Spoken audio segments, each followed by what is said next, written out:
Welcome to the Soul Surgery Podcast. My name is Nikki Clinch, and I am your host. I am a maturation facilitator, teacher and coach, integrative holistic health counselor, breathwork facilitator, and author. I am the founder of the Academy of Maturation Coaching, the Alchemy of Being, where I train as many people as I can to become powerful spaces for human beings to come home to their authentic truth. Maturation is a powerful evolutionary process of dissolving trauma, breaking free of stuck patterns, and growing and healing at the taproot.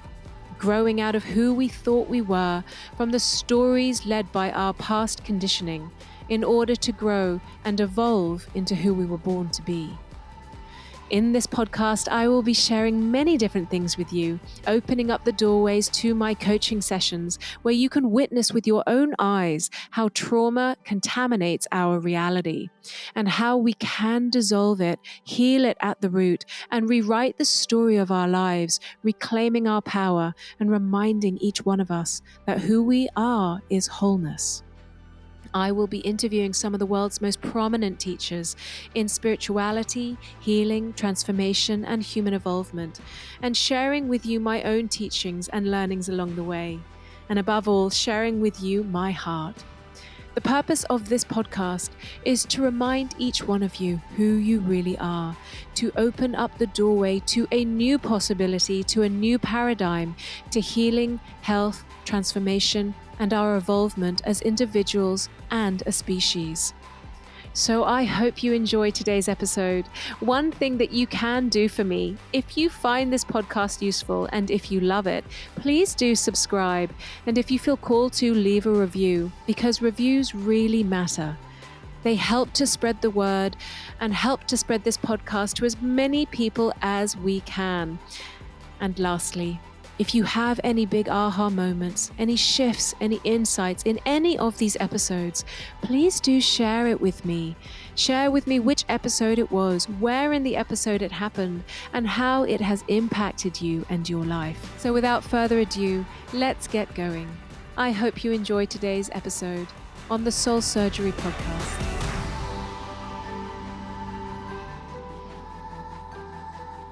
Hello. Welcome to the Soul Surgery Podcast and to this week's episode.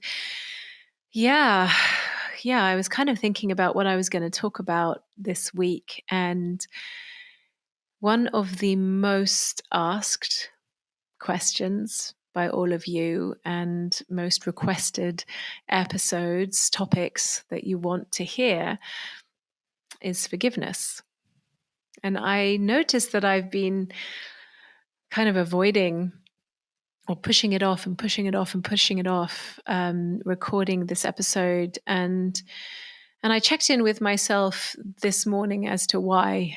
And, the real reason is that it is a big topic. And you just can't work on forgiveness without diving into heartbreak, without diving into the pain. You can't have one without the other. Forgiveness is not pasting a smile on your face and saying love and light, all is good, I'm happy now, I forgive, sprinkle fairy dust all over the past or over this person and I'm done. No, well, that can be a presentation of forgiveness, but that's not what I want to talk about here. That's not what we need to talk about. The real process of forgiveness, the real healing, transformational process of forgiveness requires a full surrender into what we are suppressing and hiding and resisting around the pain and the heartbreak of the very thing that or person that we need to forgive. So you can't have forgiveness without being willing to dive into what is there. And I guess that's why I've been resisting it. One, I guess it's kind of an unconscious way of trying to protect you from having to feel the heartbreak. And also with myself, recently I have had to go back and relook at a pivotal core relationship in my life, with the relationship with my father. And I have a lot of pain still around it. I didn't even realize. I genuinely thought that I had forgiven and that I was clear and clean around it. But something came up last week, a memory, a trauma that I had not really seen or felt or dealt with fully, not at this level, not at this, with this kind of clarity and and presence. And so it has allowed me to experience the depth of the heartbreak and the pain and the anger that has been lying buried deep inside of me. And so I am not at forgiveness yet, but I do set the intention to get there. That I hold space for that being the place in which I land in this particular relationship. And so I guess as I speak with you about forgiveness in this episode, I want to share with you the importance of the whole journey, the importance of setting the intention for forgiveness to be where you land, and also just the honesty and the truth that this is a journey. It is not an overnight thing. And if it is, then maybe you're not going deep enough. That if you dare to go deep enough, then forgiveness becomes a full embodied way of being, a full embodied field, a full embodied space in which you come from, completely whole, rather than an idea or a presentation or a strategy in your life.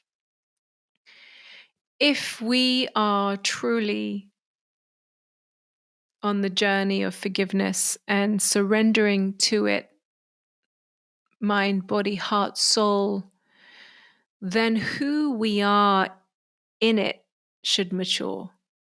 That forgiveness itself as a process is a maturation journey. That the wounded, heartbroken one needs to outgrow the blame, outgrow the pain, outgrow the one that has been victimized or hurt or suffered, that we need to outgrow her or him or they in order to grow into the one that is at peace and whole and free around it. And so that's not an overnight thing. That is a journey and a process to commit yourself to, and a worthwhile one. So let's talk about, what is forgiveness and why is it important and what blocks us from it. Let's start with that.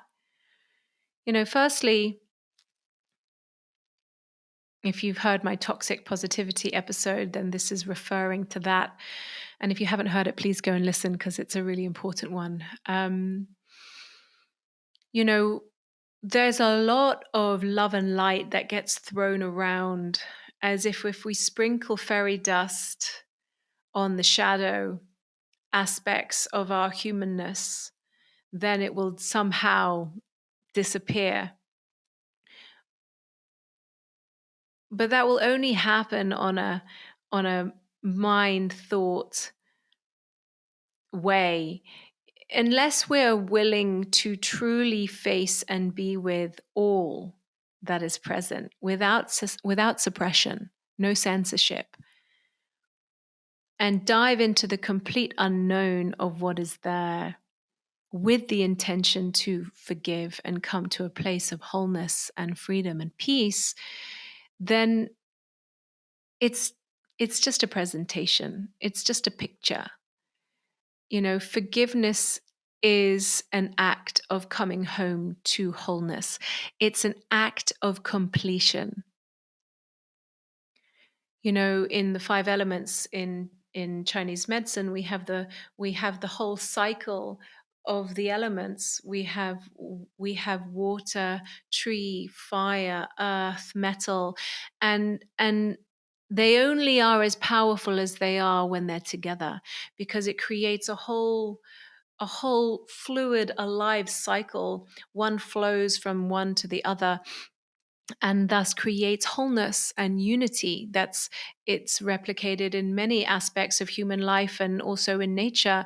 You know, we see it in a seed that grows into a plant, that grows into a flower, that then deepens and blooms, and then starts to die and wilt away, letting go, and then back into the earth to germinate again.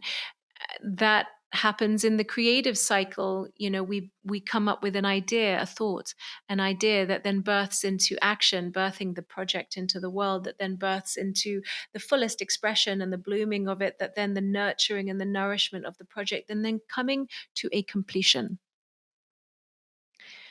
Happens in relationship. It happens everywhere, the full cycle of life. And forgiveness is the completion of the cycle. So, the first thing I want to say then is forgiveness is not a happy place to get to. It's the intention of bringing completion to something that is incomplete. It's the intention to complete whole from a space or a relationship or a person or a place that has been left unwhole. And so when we intend to complete fully, where we are left with, if we do it fully, is that we are left in a whole place. We can complete. It becomes something that is ended fully, and we can let it go and release it. And I think there's this misconception that, you know, if we just decide that we forgive, well, then that's it, then we're done, right? But no, that doesn't mean that we have completed. That does not mean that we have lived the full cycle that has allowed us to come to a completion. And we can't really have an ending without a completion. You know, we live in the world, and especially the modern world that we're in now, where everything is kind of very fast and quick and disposable. We move on quick. We get rid of friendships. We get rid of partners. We get rid of jobs. We get rid of Instagram followers. We just kind of move on all the time. But just because we've moved on does not mean that we're not carrying the very thing that we've left along with us. It looks like we have, because maybe we're in a different country, or we're in a different relationship, or we're in a different life, or we're in a different job. It looks like we have, but actually what we've left behind may not be complete in our heart and our soul and our mind and our body. And so we continue building more life without fully completing what is from the past. And so we just carry more and more and more and more and more and more and more and more and more. And we wonder why we start feeling stuck and bogged down, and we get tighter, and our bodies get tighter, and our survival strategies get more intense, and we have to keep ourselves even busier, and we have to distract ourselves even more. And we wonder why. Well, you know, we're carrying lifetimes worth of unfinished business. And just because we think we've moved on physically in a 3D world, we think that it's gone, the past is gone. Well, no, it's still here. And that's what I often say that about childhood. We think that because childhood was back there once, for me, it was 42 years. I'm going to be 42 next week. You know, just because our childhood was back there, we think it's gone. Well, no, the mind has no sense of time. The mind doesn't distinguish past or present. The past is here now, unless we complete. It's unfinished business. And so forgiveness is a process of coming home to wholeness, completion. And even just hearing this, you can see, I hope you can see, how pivotal and important it is.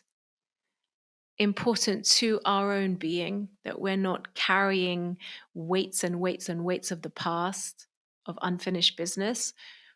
Important to our hearts and our souls, so that we can express ourselves and love freely.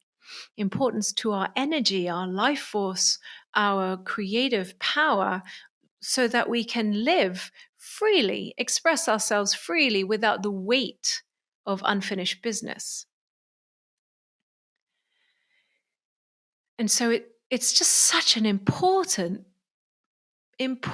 part of the process. And it is a very personal self-responsibility. Nobody can do it for you. You must be the one. You have to be the one to do it yourself. That's both the problem and the gift. So,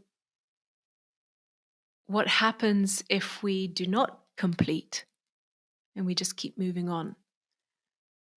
Well, that goes into the body. What is unfinished, what is unspoken, what is suppressed, resentment, anger, heartbreak, disappointment. It manifests as blame. It simmers as resentment. All of that just sits stagnant in the body. And that has an impact on our physical being, our emotional being, our energetic being. That to forgive is not necessarily a gift for them. It's a gift for us. All that resentment and suppressed pain and suppressed anger and suppressed suppression. Gabor Mate will say it's not the emotions aren't the problem. Suppression is the problem. Thank you, Gabor, for your amazing teachings always. Emotion is not the problem. Suppression is the problem. We carry all that suppressed life inside, and that leads us to find a million billion ways to keep it buried. And our life becomes finding strategies to keep it shut down, instead of being about us being fully free to express ourselves and thrive. How much energy does it take to keep resentments hidden and inside? How much energy does it take to hate somebody and something? How much energy does it take to keep things buried? And all that energy we could be using to just be ourselves. And of course, that gets inside our physical body. We may suffer from stomach aches, tension, pain. It may go even deeper, festering into illness. What we keep unfinished is ours, we carry. And so forgiveness is not necessarily a gift just for them. It is the greatest gift we can give to ourselves to become free and at peace and to come home.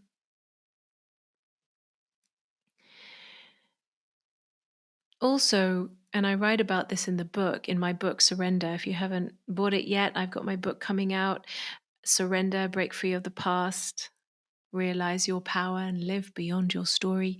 All details will be in the notes below. I write a whole chapter on it because it's so important. If we're truly wanting to become free of the story, of our past, we can't do that from a space of victim energy. And I want to be very clear here. Many people have actually experienced victimization. We have been on the receiving end of real issues, but living in that energy, that field of victimhood, keeps us in the state of the wounded one. It keeps us stuck in that space of woundedness, and thus it's a very disempowering place to be. And so our inability to complete and our wanting to hold on to the anger and the pain and the blame of the past keeps us in the child state. And again, that blocks us. It blocks our maturation. It blocks our power. It blocks our expression. It blocks our ability to really be our true, whole, authentic, aligned selves. So you can hear that just because we keep running or hiding or burying does not mean we're free.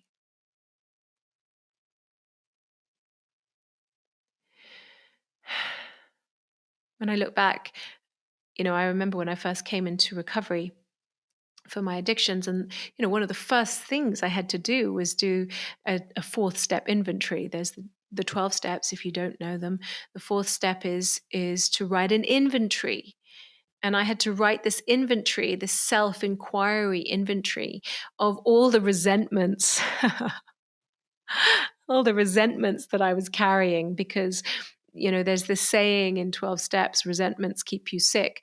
Well, I still agree with that, because resentments kind of simmer inside, and they create shame, and they create hiding, and they create secrets, and they create all this sort of strategy to hide it and protect it and bury it and all sorts. So I remember I had to do this fourth step inventory and write down all my resentments.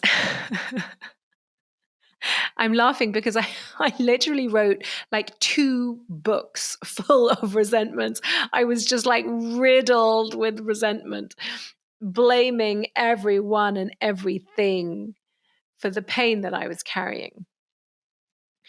And by carrying all that resentment, I was sort of stuck in a state of victimhood and shame and low self-worth. And so I had to write this inventory and then read it out to my sponsor. Read it out not to shame me, but to release the shame. And it was so eye-opening just to kind of read over and over again. Like, my God, when you've read 2 whole books out, you're bored of yourself. I realized I was bored of my own self and how quickly I wanted to blame others. It was like I couldn't deny the weight of this that I was carrying around with me. And what for? Because I wanted to be right, because I wanted to win a battle, a supposed battle that was going on, because I wanted to feel somehow powerful or in control, or I wanted to feel powerful and in control over aspects of my life that were completely powerless. My childhood, can't change it. And so I had to do the work to release this and become responsible for what was buried underneath the resentments, the expectation. Resentments are expectations are resentments waiting to happen. The amount of expectation that I had, and then the blaming because I expected others to fulfill these expectations, and the lack of self responsibility and the amount of self abandonment that comes with wanting and expecting others to come along and solve all my expectations It's just setting up resentment after resentment after resentment. And so I've had to go through multiple phases of this work in my own life. I held anger towards my mother for far too long, most of the first 20 years of my life. And I remember the excruciating pain that it had on me to hate that much. I mean, my heart just didn't have the ability to let love in because it was full of all this hate. And that is the trade-off. That is the trade-off for being unwilling to do the work to forgive. And so I have had to go into the core relationships, not just the core, all the unfinished business in my life, and do the work to make it whole. Not to make friends or to be good or to make other people happy, to make whole with myself. And so let's talk about that process. What is it that is unforgivable in our mind? Really, it's always comes back to the heart. Underneath expectation, underneath resentment, underneath anger is heartbreak. There was a want or a need for something that was not met, and in fact, that was either violated or hurt or disappointed or let down, and there's heartbreak. And often blame is a very, very good distraction for being with the powerlessness of the heartbreak. Because the heartbreak is real and true. What we're powerless over is we can't go back and rewrite time. We can't go back and change what happened. And so I believe that we blame and we hold people on the hook because it gives us a sense of some kind of power and control over aspects where we were powerless. And of course, it makes sense, right? But it's a false sense of control and power. And with every bit of energy that we use to distract ourselves by blaming and judging and using these false sense of dominance and control, we are not allowing ourselves to be with the heartbreak. Therefore, we're not allowing ourselves to heal.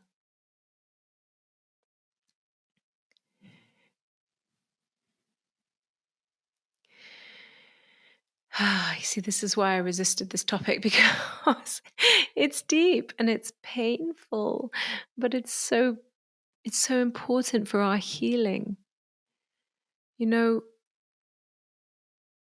We spend whole lifetimes trying to find ways to get away from the pain of the heartbreak inside. But in our ways of trying to get away from it and resist it, we create an entire lifetime worth of suffering. And if you think of it that way, it is actual insanity. That really, when we are ready to put down the battle, to put down the judgments, to put down the armor, to surrender, and be with the very parts that we feel powerless over, and be with the heartbreak and grieve. That's the point where healing becomes possible.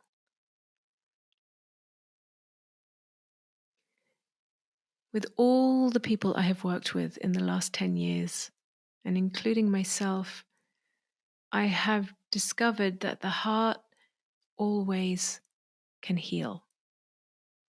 The heart can heal. But it can't heal unless you're willing to be with what's in the heart. And so underneath all the blame and the judgment and the resentment is a hurting or broken heart. And that is the first place to go to even be courageous enough to allow yourself to acknowledge your sweet, beautiful, sacred heart that is just longing for your attention.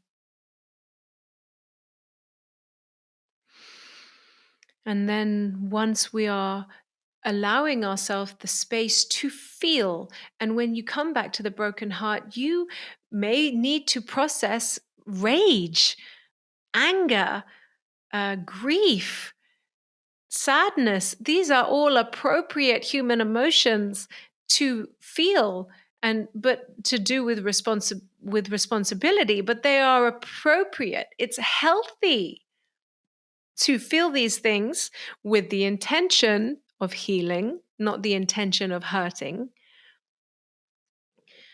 But if that's the first stage, well, that is the first stage of the process of forgiveness, to feel what you have been burying.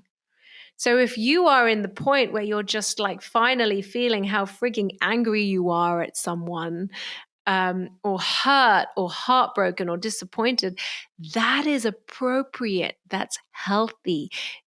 Feel it. Give yourself permission to feel it. Just don't get stuck there. That's not the final stage. That's like stage 1. And if you are willing to give yourself full permission to really feel the feelings, they move. They move, and it's like a release. It's a relief. You don't have to carry this built up energy from God knows how many years or months. It releases. You become softer. Something melts, dissolves, a protection. And the next stage is then to start doing the self-inquiry. Where did I give my power away? Either to this person or to this relationship or to this thing or to this institution or whatever it is that you need to complete with. Multiple things, I'm sure. Where did I give my power away? Taking full responsibility. This does not mean that they did not do what they did. Forgiveness does not mean forgetting. And that's an important thing to hear. You never need to forget. Never. Your experience is real and true and valid. But what you carry from it is your responsibility. That impacts you, your life, your freedom, and your freedom is worth it. Who you are being here on this planet is of value and worth. That's why you do this work. Not to be good, not to be right, not to be perfect, but because you are worth it. And so responsibility, where did I give my power away? Did I people please? Did I have all these expectations? Did I not trust myself? Did I not listen to my own instincts? Did I write a whole list of where you gave your power away? So you can see it and own it. Like, whoa, look at how much there is there. And then the next step, what was it that you actually wanted and needed that you kept giving your power away here? It may be that you discover that underneath all of this, you just really wanted to be accepted, or you had an expectation to be seen or to be heard or to be loved. Own that you came in with an expectation. Now, with family, with parents, that expectation is real and valid. I expected you to show up for me. I expected you to love me. It's a real valid expectation, but it is your expectation. And really the value of seeing this and owning this is that expectation is still there. But now you're an adult, that's your responsibility. So, step 3, are you willing to write new commitments? To look at every aspect of where you have given your power away and recommit to showing up for yourself and not doing that anymore. You will be able to let someone off the hook and forgive when you feel safe and empowered in yourself. And that can only happen if you're willing to set these new commitments and boundaries. I will not smile and pretend that I'm happy here when I'm really not. I will not go and use my time doing what you want to do when it doesn't nourish me. I will not. I will not lie. I will not do these things to turn myself inside out. It's up to you, us, to recommit to new behavior. That is what creates safety for ourselves. When we honor our own boundaries, I should do a whole nother episode on boundaries. Well, when we feel safe because of that, the heart has the ability to start opening again.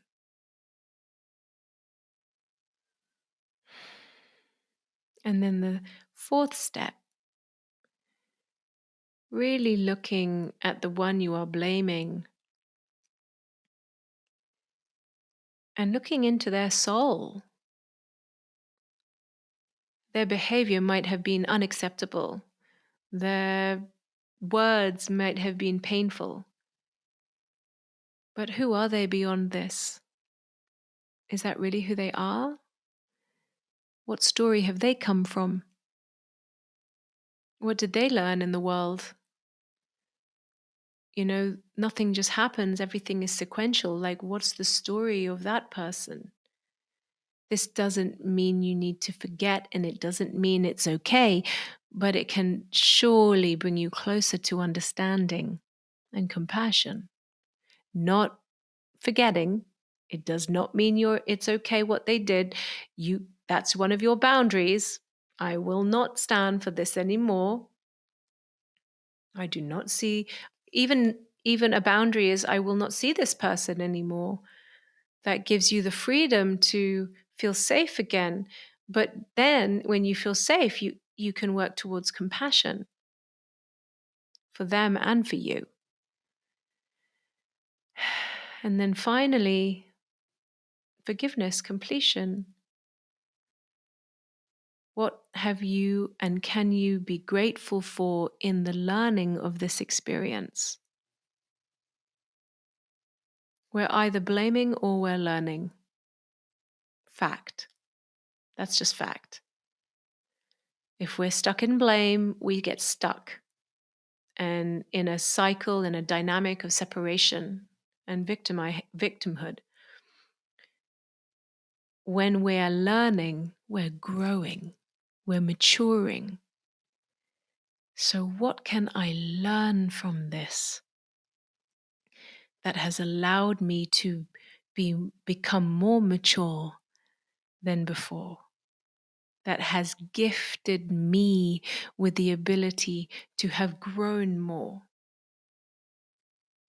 and to be grateful for that. That one's on you. Be grateful to yourself for allowing that in.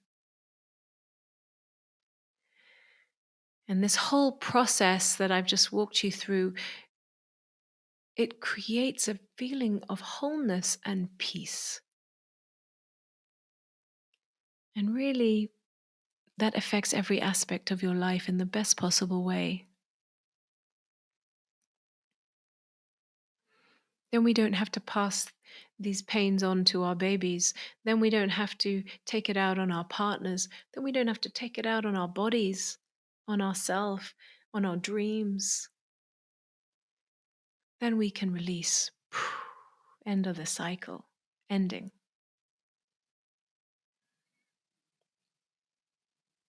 I know for me, this work that I'm doing around my father, I'm in the compassion phase.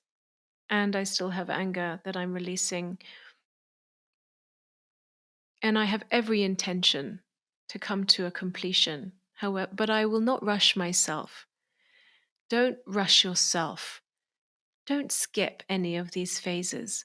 Give yourself the gift of the full healing, because that's what you deserve. But I do intend 100% to come to a place of completion, and that I know will be a great gift that I give to myself and to him and to my children and to my husband. And so I guess the final words are: give yourself so much compassion for all of this. Human beings are complex creatures. We come loaded with so many layers of stories and conditioning, imprints of unhealed trauma, just so many layers entangled, the past entangled with the present, and that is universal. That includes all of us. And so compassion is key. You may not be ready to love yet, but you can offer yourself compassion and understanding.